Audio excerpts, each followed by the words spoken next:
Sud Radio, le 10h midi, mettez-vous d'accord, Stéphanie Demuru. Mettez-vous d'accord, je suis ravie de vous retrouver, 12h07 en direct sur Sud Radio, on poursuit l'émission et surtout chers auditeurs, n'hésitez pas, vous le savez, vous êtes absolument chez vous sur notre antenne 826 300 300, merci Maxime qui me rappelle effectivement le bon numéro. On va tout de suite parler des Jeux Olympiques, hein. Vous l'avez suivi certainement cette magnifique cérémonie hier à Marseille, on a allumé la flamme, ça y est, c'est parti ou presque pour les JO. Alors est-ce qu'ils vont rendre la France plus attractive? On en parle tout de suite avec vous, Didier Arinaud, directeur général de ProTourisme. Bonjour, merci d'être avec nous. Bonjour et bonjour aux auditeurs de Sud Radio. Comment vous l'avez trouvé cette cérémonie d'hier, hein? On a eu la cérémonie un peu cliché pour certains, en tout cas c'était les critiques de certains pour l'ouverture de la Coupe du Monde de rugby. Là c'était peut-être tout un autre parti pris. Vous avez trouvé ça comment, Didier Arinaud, en tant que professionnel du tourisme? Vous vous êtes dit on fait la fierté de la France et c'est réussi?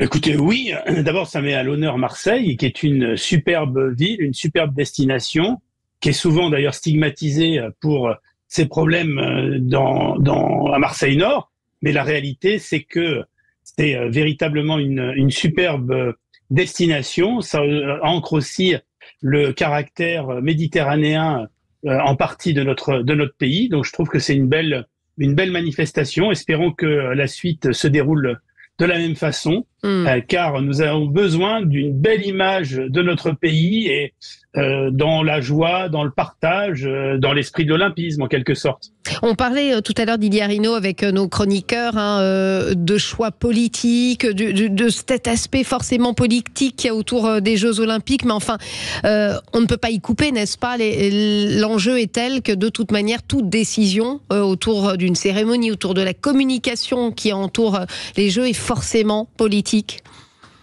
On voit bien que les grandes manifestations sportives mondiales sont utilisées par les politiques, par les grands pays. Si le Qatar a voulu la Coupe du Monde de football, c'est pour améliorer son image. On voit qu'aujourd'hui, toutes les manifestations sont utilisées de façon politique.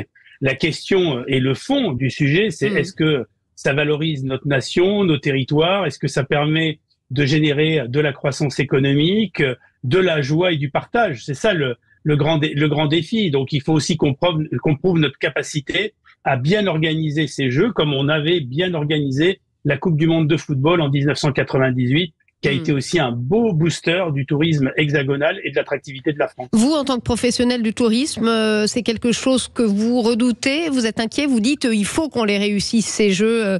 Vous êtes plutôt optimiste sur la tournure que prend les choses? Alors, je suis plutôt optimiste à une seule condition, c'est qu'une nouvelle fois, on se tire pas une balle dans le pied. Le premier ennemi de la France, c'est nous-mêmes.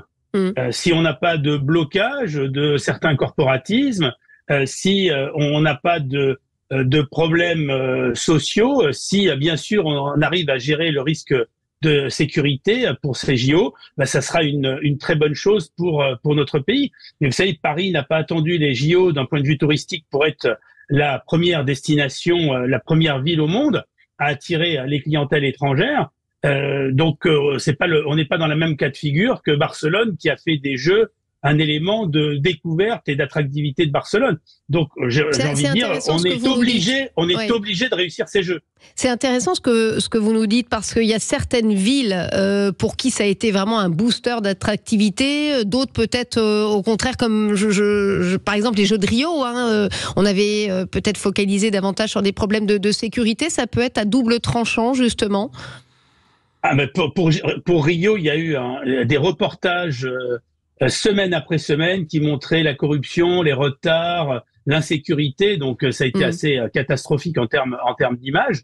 D'ailleurs, on sait que l'année des JO, on a une fréquentation qui est plutôt inférieure sur l'ensemble de l'année. Bien sûr, on aura un pic de fréquentation les 3 semaines de la compétition, mais depuis le début de l'année à Paris, on a des chiffres qui sont en baisse en termes de fréquentation.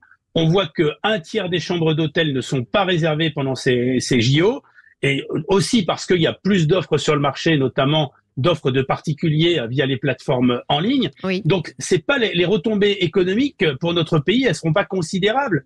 liées aux JO. C'est d'un une point de vue déception, touristique, là, je parce parle. qu'on va s'arrêter quelques instants, justement. Vous dites aujourd'hui, là, les réservations n'y sont pas complètement, mais enfin, ça devrait l'être à 2 mois, à 78 jours des Jeux. On devrait être, vous attendiez à davantage de réservations?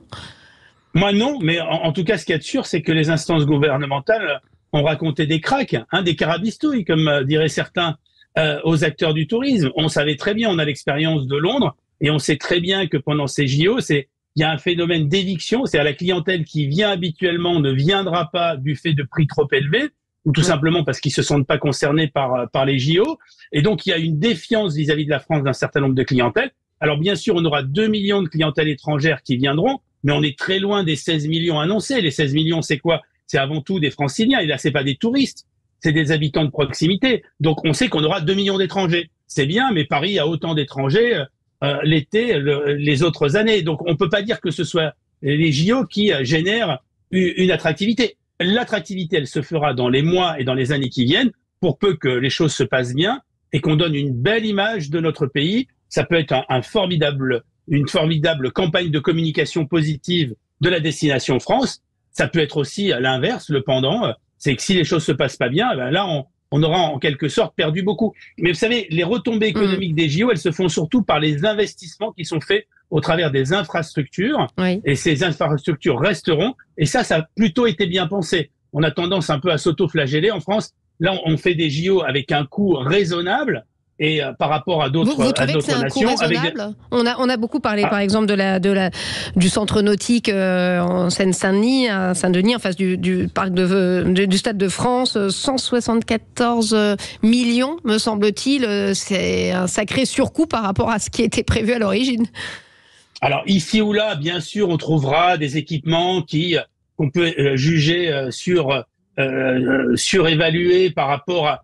Bien sûr, on pourra toujours trouver, mais dans tout grand projet comme ça. Mais en attendant, il y a aussi toutes les infrastructures qui ont été créées, qui vont rester au service des Franciliens, au service de la nation. Et donc ça, c'est plutôt une bonne chose. 80% des investissements ont été faits par les privés. Et donc, véritablement, c'est une bonne chose. Ça a été plutôt bien pensé de ce point de vue.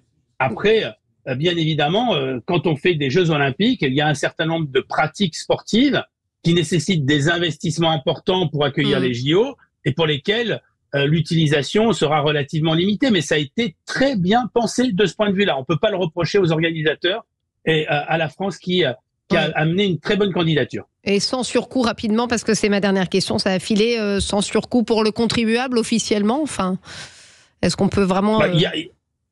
Vous savez, d'abord, il y a sans surcoût pour le contribuable et surtout, au travers des investissements, ce sont des dizaines et des dizaines de milliers d'emplois qui ont été créés. Et justement, le tourisme, comme les grands événements, l'intérêt, c'est que ça rapporte au pays. C'est pour le tourisme, l'intérêt de l'activité touristique, c'est de pouvoir vivre au pays, c'est de pouvoir participer de l'aménagement du territoire, d'amener des services dans nos provinces. Sans le complément de l'activité touristique, il y aurait bon nombre de bouchers, de boulangeries, de pharmacies qui auraient fermé dans des zones qui sont déjà aujourd'hui des zones en voie de désertification.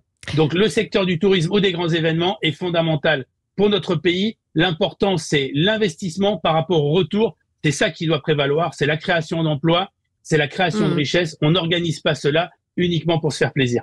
Très bien, merci beaucoup Didier Arinaud, directeur général de ProTourisme. Merci d'avoir été avec nous en direct sur Sud Radio et on se retrouve dans quelques instants où on va évoquer un tout autre sujet, la situation au Moyen-Orient. Est-ce que l'accord entre Hamas et Israël est toujours possible? On en parlera avec notre spécialiste dans quelques instants. Sud Radio. Sud Radio. Parlons vrai. Parlons vrai. Parlons vrai. Parlons vrai. Parlons